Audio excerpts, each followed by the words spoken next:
Hello students, आप लोगों को कक्षा 8वीं के गणित के बारे में जानकारी देना है। कक्षा 8वीं के गणित के लिए हमने 200 पेज की लॉन्ग फेयर नोटबुक बना ली है। उसमें अब 8वीं के गणित के पहले पार्ट शुरू करने से पहले हम पिछली कक्षा में जो गणित का सूत्र पढ़े हैं उसका रिवीजन करेंगे। क्यों करेंगे पुनरावर्तन? क्योंकि उस 7वीं के गणित में जो भी सिखाया गया है उसके सूत्र, प्रमेय, गुणधर्म, परिभाषा वो कक्षा 8वीं के गणित के लिए बहुत ही उपयोगी है। अतः मुझे कक्षा 7वीं के गणित के जो महत्वपूर्ण बातें हैं वो समझाना बहुत ही ज़रूरी है, और यह समझाने और लिखने पर ही आपको कक्षा 8वीं का गणित समझना आसान हो जाएगा।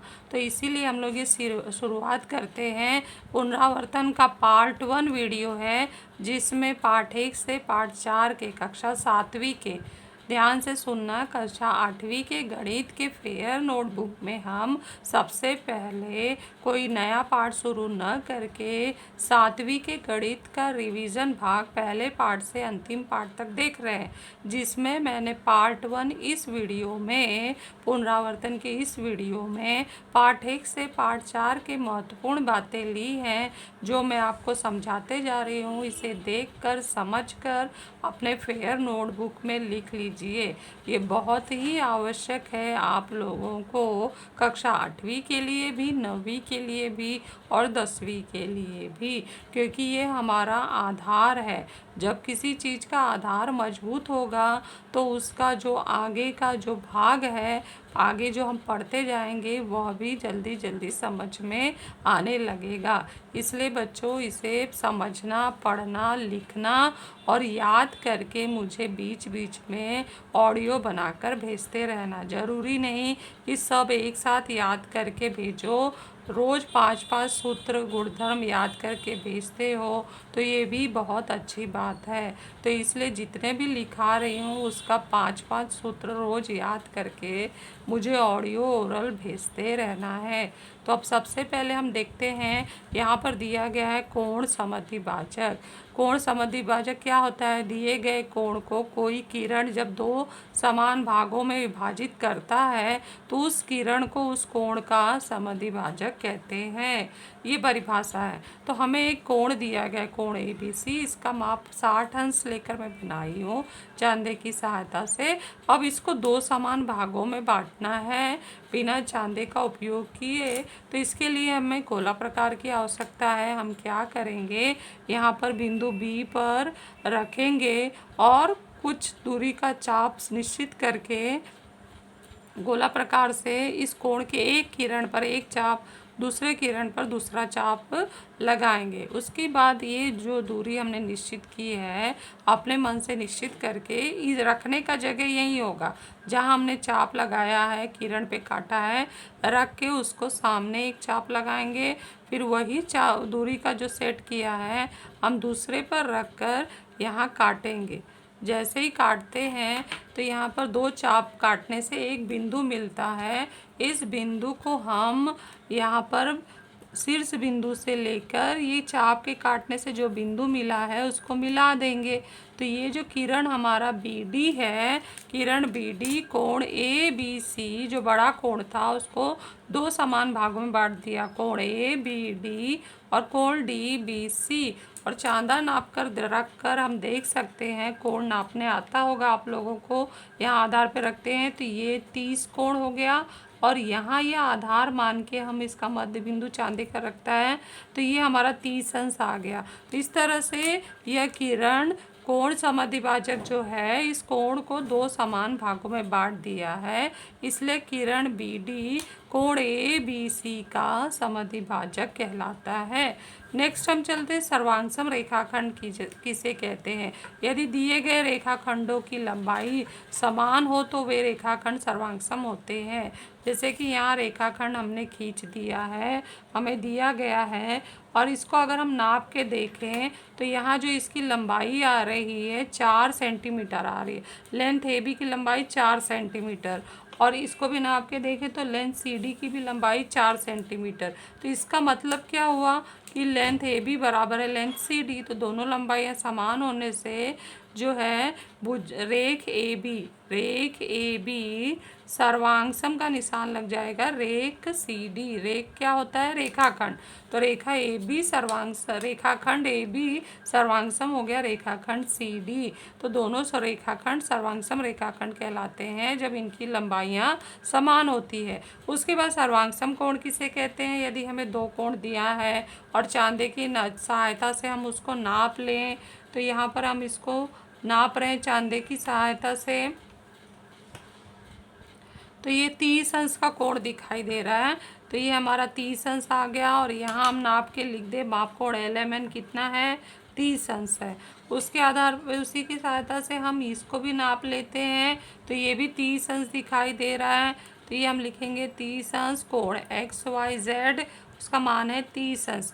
तो यदि जिन कोणों के माप समान होते हैं वे कोण कैसे होते हैं? सर्वांगसम। तो इसलिए हम सर्वांगसम कोण कैसे लिखेंगे? कोण LMN सर्वांगसम का निशान कोण XYZ।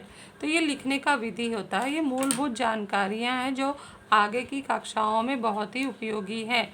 नेक्स्ट हमारा एक महत्वपूर्ण भाग आता है जो कक्षा 9वीं के लिए भी उपयोगी है कि सर्वांगसम वृत्त किसे कहते हैं। तो जिन वृत्तों की त्रिज्याएं समान हो उसे सर्वांगसम वृत्त कहते हैं। जैसे कि यहाँ दो वृत्त खींचा गया है, इनकी दो त्रिज्याएं OP है, R1 जिसको दर्शाया गया, AB R2 दर्शाया गया। स्केल लेकर नापते हैं तो ये 2 सेंटीमीटर आता है। R1 जो पहली त्रिज्या है उसकी लंबाई 2 सेंटीमीटर आ रही है। R2 जिस दूसरी त्रिज्या है दूसरे वृत्त की, इसकी लंबाई भी 2 सेंटीमीटर आ रहा है। अर्थात हम क्या बोल सकते हैं कि R1 बराबर है R2। जिन वृत्तों की त्रिज्याएं समान हो तो इसलिए ये दोनों वृत्त क्या कहलाएंगे? सर्वांगसम वृत्त। तो वृत्तों को हम क्या कहेंगे? सर्वांगसम वृत्त। अब हम इसका स्क्रीनशॉट ले लीजिए और अच्छे से इसको फेयर नोटबुक में लिख लीजिए। अब नेक्स्ट हम दूसरे भाग पे चलते हैं। आगे का जो और भी सूत्र हैं तो वो है, अगला भाग आ रहा है 5वें नंबर पर, पूर्णांक संख्याओं के गुणे का नियम। उसमें ये बताया गया है पूर्णांक संख्या हम देखते हैं उसमें शून्य भी होता है, धनात्मक भी संख्या होती है, ऋणात्मक भी संख्या होती है। तो अगर धन संख्या का गुणा धन संख्या से हो तो धन संख्या ही प्राप्त होती है। यदि धन संख्या का गुणा ऋण संख्या से हो तो अंत में हमें ऋण संख्या प्राप्त होती है। ऋण संख्या गुणे धन संख्या हो तो ऋण संख्या प्राप्त होती है। ऋण संख्या गुणे ऋण संख्या हो तो हमें धन संख्या प्राप्त होती है। पूर्णांक संख्याओं के भाग का नियम भी 6वें में बताया गया है, जिसमें पहला लिखा है कि यदि धन संख्या में हम धन संख्या से भाग दें तो उत्तर धनात्मक संख्या होती है। ऋण संख्या में ऋण संख्या से भाग दें तो उत्तर धनात्मक संख्या होती है। और धन संख्या में ऋण संख्या से भाग दें तो उत्तर ऋणात्मक संख्या होती है। तो बच्चों ये बहुत ही महत्वपूर्ण है अलजेब्रा के लिए, क्योंकि अलजेब्रा में यदि चिन्ह गड़बड़ाया तो पूरा सवाल का उत्तर भी गलत हो जाता है, इसलिए इसे ज़रूर याद करना है। ये बहुत ही इम्पॉर्टेंट है ये जो समझाया जा रहा है। नेक्स्ट हम चलते हैं, संलग्न कोण किसे कहते हैं? जिन दो कोणों का शीर्ष बिंदु और एक भुजा सामान्य हो और उनके अंतःभाग भिन्न भिन्न हो, ऐसे दो कोणों को संलग्न कोण कहते हैं। यहाँ हम देख रहे हैं कि कोण ABD और कोण DBC का जो एक भुजा है ना, एक किरण, दोनों का सामान्य है और उनका शीर्ष बिंदु भी सामान्य है। और अलग क्या है? अलग ये है कि कोण ABD का अंतःभाग, देखो मैं डॉटेड लाइन से दर्शाई हूँ, और यहाँ कोण DBC का जो अंतःभाग मतलब अंदर का भाग, अंदर हमें लाइन लाइन खींच के दर्शाए, दोनों अलग दिख रहा है, ये दोनों अलग अलग हो तो ऐसे कोणों को हम क्या कहते हैं? संलग्न कोण कहते हैं। अब कोणों के प्रकार में हम आगे देखते हैं। कोटिपूरक कोण किसे कहते हैं? Complementary angle. संलग्न कोण का अंग्रेजी नाम था एडजेसेंट एंगल। कोटिपूरक कोण को कॉम्प्लीमेंट्री एंगल कहते हैं। कॉम्प्लीमेंट्री एंगल में होता है जिन दो कोणों के मापों का योगफल 90 अंश हो वो एक दूसरे के कोटिपूरक कोण कहलाते हैं। जैसे कोण LMP और कोण PMN, ये संलग्न कोण भी है, साथ में इनके मापों का योगफल को 30 अंश धन 60 अंश कितना आ रहा है? 90 अंश। तो इसलिए कोण LMP और कोण MN क्या है? कोटि पूरक कोण है। तो बच्चों आप लोग ये समझ लिए होंगे, इसका स्क्रीनशॉट लेकर अच्छे से फेयर बुक में लिख लीजिए। अब हम नेक्स्ट आगे चलते हैं अगले पेज पे। इसमें आगे का 9वां सूत्र दिखाया गया है। कोटिपूरक कोण के बाद संपूरक कोण आता है, जिसे सप्लीमेंट्री एंगल कहते हैं अंग्रेजी में। जिन दो कोणों के मापों का योगफल 180 अंश हो उन्हें एक दूसरे का संपूरक कोण कहते हैं। जैसे यहाँ पर दिया है कोण ABC 40 अंश और कोण PQR 140 अंश। ये दोनों भी कोण अलग अलग है बने हुए हैं। इनको यदि हम जोड़कर देखें, इसका मान कोण ABC का 40 अंश रखें और कोण PQR का 140 अंश रखें, तो जोड़ने पर 180 अंश आता है। इसलिए हम कह सकते हैं कोण ABC और कोण PQR एक दूसरे के संपूरक कोण हैं। They are supplementary angles. Next रेखीय युगल कोण, एंगल्स इन लीनियर पेयर। तो ये कहाँ गया है? रेखीय युगल कोण। एक ही रेखा पर, युगल मतलब दो जोड़ी के बने हुए एक जोड़ी का कोण बना हो एक ही रेखा पर, तो वो रेखीय युगल कोण कहलाता है। गणितीय भाषा में हम बोलें तो जिन दो कोणों की एक भुजा सामान्य हो तथा असामान्य भुजाएं एक रेखीय हो। ये बात इम्पोर्टेंट है, एक रेखीय हो तो ऐसे कोणों को रेखीय युगल कोण कहते हैं। रेखीय युगल कोणों के मापों का योगफल भी 180 अंश होता है, अर्थात रेखीय युगल कोण परस्पर संपूरक होते हैं। तो रेखीय युगल कोण में संपूरक का गुण आता है, क्योंकि संपूरक में दो कोणों के मापों का योगफल 180 अंश होता है। रेखीय युगल कोण में भी दो कोणों के मापों का योगफल 180 अंश होता है, इसलिए हम कहते हैं रेखीय युगल कोण संपूरक कोण होते हैं। लेकिन अंतर ये है कि ये दोनों कोण जो है भिन्न भिन्न होते हैं। यहाँ दोनों कोण की एक भुजा सामान्य होती है और जो असामान्य भुजा है वो टेढ़ी मेढ़ी नहीं, एक रेखा में होती है, एक ही रेखा होती है। तो एक ही रेखा पर बने हुए जो है एक जोड़ी का कोण है वो रेखीय युगल कोण कहलाता है। यहाँ पर हम देखें तो माप कोण PQR 60 अंश है और PQT कोण RQT 120 अंश है और कोण PQR 60 अंश है। ये माप हम रख दें तो 60 अंश धन 120 अंश जोड़ कर देखते हैं तो 180 अंश आता है। तो इसलिए हम कह सकते हैं कि कोण RQT और कोण RQT और कोण RQP क्या है? रेखीय युगल कोण है, लीनियर पेयर एंगल्स है। नेक्स्ट हम चलते हैं शीर्षाभिमुख कोण। ये बहुत ही इम्पॉर्टेंट सब चीज़ बताया जा रहा है। क्यों? क्योंकि ये आगे तक उपयोगी है। 9वीं 8वीं 10वीं सब जगह ये सारे सूत्र जो तुम 7वीं में पढ़े हो बहुत ही उपयोगी है। नेक्स्ट हम देख रहे हैं वर्टिकली अपोजिट एंगल्स। जिन दो किरणों से कोई कोण तैयार होता है तो उसके विपरीत किरणों से तैयार हुआ कोण पहले कोण का शीर्षाभिमुख कोण होता है। तो जब हम जानते हैं कि कोई भी जो एक कोण होता है वो दो किरणों से तैयार होता है। अब इन किरणों का विपरीत किरण अगर हम खींच दें, जैसे यहाँ खींचा है विपरीत किरण, इस किरण का विपरीत किरण इधर जा रहा है और इस OB का विपरीत किरण OD है, OA का विपरीत किरण OC है।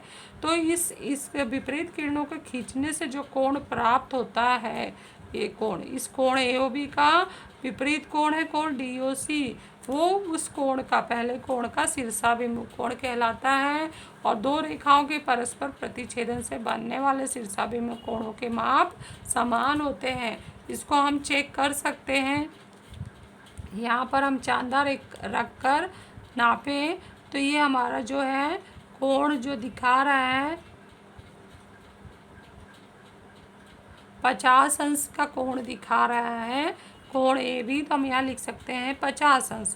और फिर इसको हम नाप कर देखें कोण COD, बीच में हम रखते हैं इसको आधार, ये आधार मान लिया और ये उसका किरण यहाँ मिल रहा है, तो इसका भी माप आ रहा है 50 अंश। और उसके बाद हम कोण AOD पर रखते हैं, ये जो कोण AOD का आधार है और ये आके यहाँ मिल रहा है, तो ये हमें दिखा रहा है 130 अंश। और उसी तरह से यहाँ हम नापें, आप लोग भी ये करके देख सकते हो कि सच में ये कोण समान आते हैं। तो यहाँ दिखा रहा है ये 130 अंश। तो इससे क्या सिद्ध होता है कि जब एक कोण के विपरीत किरणों से बने हुए कोण जो शीर्षाभिमुख कोण होते हैं उनके माप सदैव समान होते हैं। कोण ए ओ बी का शीर्षाभिमुख कोण COD है, इनके माप समान हैं 50 अंश और कोण AOD का शीर्षाभिमुख कोण BOC है और उसका माप भी समान है। ये तुम लोग बच्चों करके भी देख सकते हो। ऐसे दो रेखाएं एक दूसरे को प्रतिच्छेदित करो तो ये जो कोण तैयार हुए विपरीत किरणों से तैयार हुए कोण हैं और इनके माप लेकर देखो तो सच में बने हुए शीर्षाभिमुख कोण सर्वांगसम होते हैं। ये शीर्षाभिमुख कोण की पहली जोड़ी है, ये शीर्षाभिमुख कोण की दूसरी जोड़ी है। तो इस तरह से आगे हमने 11 तक का ये देख लिया है। इसको भी आप अच्छे से स्क्रीनशॉट लेकर लिख लीजिए फेयर नोटबुक में। हम आगे का भाग अब देखते हैं। आगे हमारा जो है n भुजाओं वाले बहुभुज के अंतःकोणों के मापों का योग यहाँ पर दिया गया है। 12वां जो हम देख रहे हैं n भुजा यानी n क्या है, भुजाओं की संख्या है, वाले बहुभुज के अंतःकोणों के मापों का योग सदैव 180 अंश गुणे n-2 के बराबर होता है। तो बहुभुज क्या होता है, जिसमें भुजाओं बंद आकृति होती है, उसमें भुजाओं की संख्या 3, 4, 5, 6 ऐसे बढ़ती जाती है और अलग अलग आकृतियाँ प्राप्त होती हैं। यदि n बराबर हम 3 लेते हैं तो 3 भुजाओं की जो बंद आकृति तैयार होती है ये भी एक बहुभुज है। लेकिन इसमें जो बहुभुज है इसको हम खास नाम बोलते हैं, ये हमारे लिए त्रिभुज कहलाता है। तो जब ये त्रिभुज n बराबर 3 आ गया और कोई पूछे कि इस त्रिभुज के 3 कोण हैं, तीनों कोणों के मापों का योगफल क्या होता है, तो इस सूत्र में अगर हम डालें तो ये हमारा आ जाएगा अंतःकोणों के मापों का योग 180 अंश गुणे n-2 यानी 3 ऋण 2 तो बराबर आ जाएगा 180 अंश गुणे 1 बराबर आ गया 180 अंश। तो इस त्रिभुज के तीनों कोणों के मापों का योगफल कितना होता है 180 अंश। ये हम सब या जानते ही हैं। अब अगर हम भुजाओं की संख्या बढ़ाकर n बराबर 4 कर दें तो 4 भुजाओं से बंद आकृति बनती है चतुर्भुज। बहुभुज ही है लेकिन इसको हम चतुर्भुज कहते हैं। तो चतुर्भुज के चारों कोण, ये जो 4 कोण दिखाई दे रहे हैं, उनको जोड़ने पर कितना कुल कोण आता है वो इस सूत्र से प्राप्त होगा। तो ये एक बराबर आ जाएगा 180 गुणे n की जगह पे क्या डालेंगे 4 ऋण 2 तो ये हो जाएगा 180 अंश गुणे 4 ऋण 2 2 हो गया और उत्तर आया 360 अंश। तो ये हम जानते ही हैं त्रिभुज के तीनों कोणों के मापों का योगफल 180 अंश होता है, चतुर्भुज के चारों कोणों के मापों का योगफल 360 अंश होता है। तो बच्चों आपको ये होमवर्क दिया जा रहा है कि आप n बराबर 5 लेकर जो पंचभुज, ये बहुभुज है लेकिन पंचभुज इसको कहते हैं, पंचभुज तो तैयार होगा तो उसके पांचों कोणों के मापों का योगफल क्या होगा ये मुझे इस वीडियो के कमेंट बॉक्स में लिखकर दिखाना है। और जब n बराबर 6 भुज होगा तो इस जो षटभुज का आकृति है उसका जो अंतःकोणों के 6 कोणों के मापों का योगफल क्या होगा उसका भी उत्तर कमेंट बॉक्स में लिखकर भेजना है और अपने फेयर नोटबुक में भी इसी तरह से हल करना है। तो अब हम नेक्स्ट चलते हैं त्रिभुज का बहिष्कोण। ये बहुत ही इम्पॉर्टेंट है कक्षा 9वीं के लिए। ये भाग और ये भाग आपका कक्षा 9वीं में इम्पॉर्टेंट है, यानी अर्थात आप 7वीं में पढ़े हो, 8वीं में न पढ़ के अब डायरेक्ट 9वीं में पढ़ोगे, तो इसलिए इसका 8वीं में रिवीजन करना बहुत ही ज़रूरी है और 8वीं के नोटबुक में लिखना भी बहुत ज़रूरी है। तो अब हम क्या करते हैं, इसका पढ़ लेते हैं। क्या अंग्रेजी पहले नाम है, एक्सटीरियर ऑफ द एंगल। त्रिभुज का बहिष्कोण कहलाता है एक्सटीरियर ऑफ द एंगल। त्रिभुज की किसी एक भुजा को बढ़ाने पर बनने वाला कोण उस त्रिभुज के अंतःकोण का संलग्न कोण हो तो उस कोण को उस त्रिभुज का बहिष्कोण कहते हैं। यानी हम देखें यहाँ आकृति में तो त्रिभुज ये ABC तैयार है, इसमें 3 कोण यहाँ दिया गया है, कोण A, कोण B और कोण C अंतःकोण है। अब उस भुजा के त्रिभुज की ये भुजा BC को हमने इधर बढ़ाया, भुजा AC को बढ़ाया, भुजा AB को बढ़ाया, भुजा AC को इस तरफ बढ़ाया, यानी दोनों भुजा आगे की ओर बढ़ाना है। तो जैसे ही हम बढ़ाते हैं इस कोण C, जो कोण C है उसके लिए यहाँ पर 3 कोण तैयार हो चुके हैं, लेकिन हमें कौन सा कोण लेना है? संलग्न कोण। तो कोण सी का संलग्न कोण ये भी है, कोण सी का संलग्न कोण ये है, लेकिन ये जो कोण खाली जहाँ में निशान नहीं लगाया, ये कोण इस कोण सी का क्या है? ध्यान से देखा तुमने? ये कोण और ये रेखा प्रतिच्छेदित कर रहे हैं, तो ये बनने वाले क्या है? शीर्षाभिमुख कोण। तो यहाँ पर ये शीर्षाभिमुख कोण बन चुका है, और ये जो कोण है ये त्रिभुज का बहिष्कोण कहलाता है। इस कोण सी के साथ, अंतःकोण के साथ बनने वाले संलग्न कोण को हम कहते हैं बहिष्कोण। इस त्रिभुज का बहिष्कोण, एक अंतःकोण के साथ दो दो बहिष्कोण होते हैं। बनते तो 3 कोण बाहर के दिखाई देते हैं, लेकिन एक शीर्षाभिमुख कोण होता है और 2 बहिष्कोण होते हैं। और बहिष्कोण वह होता है जो अंतःकोण के साथ 180 अंश का कोण बनाता है। आगे हम देखेंगे। तो इसी तरह से इस कोण ए के साथ भी ये दोनों कोण क्या है? बहिष्कोण है, और ये क्या है? शीर्षाभिमुख कोण है। और कोण बी के साथ भी हम देखें तो कोण बी का संलग्न कोण है, यहाँ पर दिया गया है, तो ये बहिष्कोण हो गया। और ये कोण बी का संलग्न कोण यहाँ दिया है, तो ये बहिष्कोण हो गया, लेकिन ये क्या हो गया? शीर्षाभिमुख कोण। तो इस तरह से हम कह सकते हैं कि कुल किसी भी त्रिभुज के कुल बहिष्कोण की संख्या, कुल बहिष्कोण किसी भी त्रिभुज में कितने होते हैं? 6 होते हैं। तो अब इसके बाद हम वही माप देखेंगे। त्रिभुज के बहिष्कोण का गुणधर्म, या इसको दूरस्थ अंतःकोण गुणधर्म कहते हैं, जिसको छोटी सी कृति करके ये बताना है कि इनके मापों का योगफल क्या होता है। और 9th में इसको हम सिद्ध भी करेंगे और कृति द्वारा भी करेंगे। तो त्रिभुज के बहिष्कोण का माप उसके संलग्न दूरस्थ अंतःकोणों के मापों के योगफल के बराबर होता है। तो यहाँ पर हम देख रहे हैं कि त्रिभुज ए बी सी दिया गया है। त्रिभुज ए बी सी में हमारा 3 अंतःकोण है, कोण सी भी अंतःकोण है, कोण ए अंतःकोण है, कोण बी अंतःकोण है, और साथ में कोण ए सी भी कोण सी के साथ बना हुआ, क्योंकि भुजा बी सी को हमने बाहर खींच दिया है किरण सी पी के रूप में। तो जो ये कोण ए सी पी तैयार हुआ वो कोण सी के साथ संलग्न कोण है, अर्थात ये क्या कहलाया? बहिष्कोण। ये हमारा बहिष्कोण है, और इस बहिष्कोण के लिए ये संलग्न अंतःकोण है। और ये कोण कैसे हैं?